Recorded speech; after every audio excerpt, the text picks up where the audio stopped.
Yo, how's it going everyone? This is Kawazujin speaking and welcome to the next 5-minute review, more or less, of a game called Ikenfell. Ikenfell, a turn-based tactical RPG about a group of troublesome magic students. Use timing mechanics to power your spells and block attacks. Explore the twisted halls of a vast magic school. Fight challenging monsters and bosses, and uncover dark secrets never meant to be found.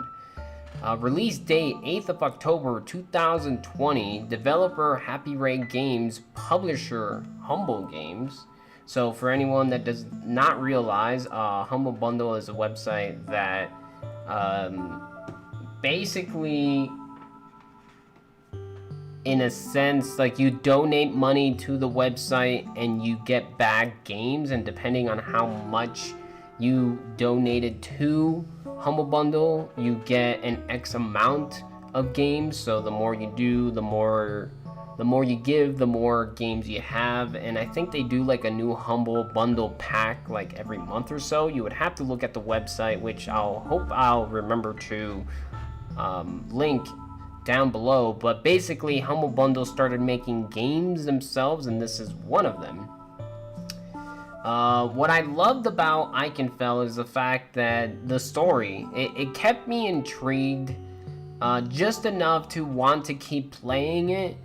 That might sound bad in a sense, but I mean, I liked it. It was an RPG, like kind of like any RPG out there. You would expect the game to be long, and this game is not very long. It's around 15 to 20 hours long, depending on obviously what you do. It took me about a little bit over 20 hours, but I usually like messing around, searching for the items that are within the game just to see what's up.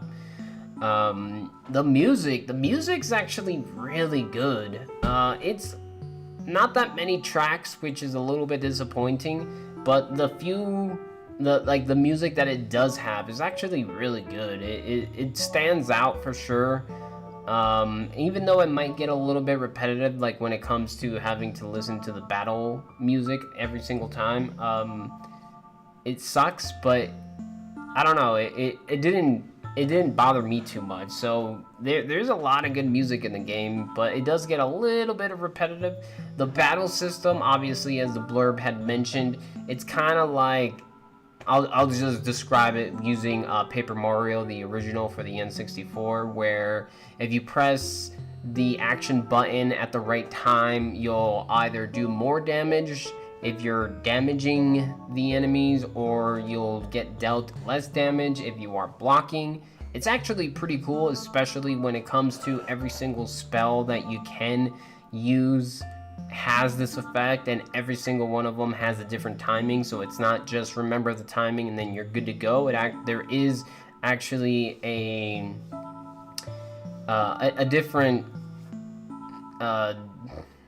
there is a different way of pressing the action button for everything that you do within the game. Some might be harder, some might be easier. It really depends on, obviously, you.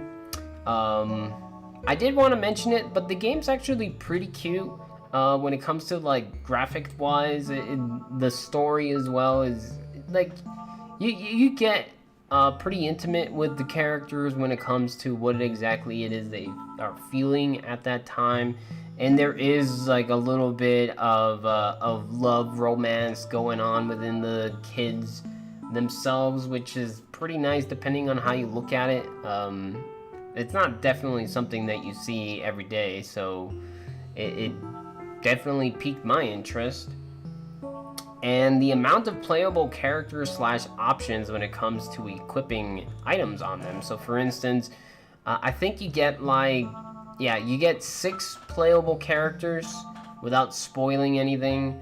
And the amount of different items that you can equip on them when it comes to what they wear for defense, the weapons that they use for offense, is actually pretty high, especially when it comes to, like, the items themselves that you can use for your characters or for the enemy. For instance, increasing your defense for 5 turns, or increasing your damage for 2 turns, stuff like that. There's just a lot of options when it comes to using items. protecting your characters. Again, the amount of different characters that you have when it comes to playing the game is pretty impressive, especially for, you know, what you would consider a indie type of game. It's pretty nice. Yeah, like, as cool as, like, as intriguing as the story was, again, it does get a little repetitive. So what I mean with that is the bad side would be, oh, what's the word? You can kind of tell what's happening. So for instance, you arrive at the school and then they're like, oh, you need to go talk to this person. So you go there and then you fight enemies, you fight the boss, you get to the person and they're like, oh, we need to find this person. So now you go to the next building and attack there and then fight the boss. And then they're like, oh, we got lost. So we kind of need to go back to this other person and talk to them. And that's just what it is. On top of, the game kind of does hold your hands when it comes to playing the game, whether if it's being able to save the game before a battle, being able to prepare yourself for the fight. There's like save points scattered everywhere. So even though that is kind of a bad thing for a person that is so used to playing RPGs or just games in general, the game is actually super friendly when it comes to basically anyone touching the game and playing it, due to the fact that, again, the amount of save points that there are, the amount of different ways to make money, all that jazz and stuff. So even though it might be a small negative for me, it might not be so much of a negative for other people. So yeah, the story does kind of get repetitive, but again, it did keep me intrigued long enough to continue playing the game. So even though that might sound like it's bad, it isn't really.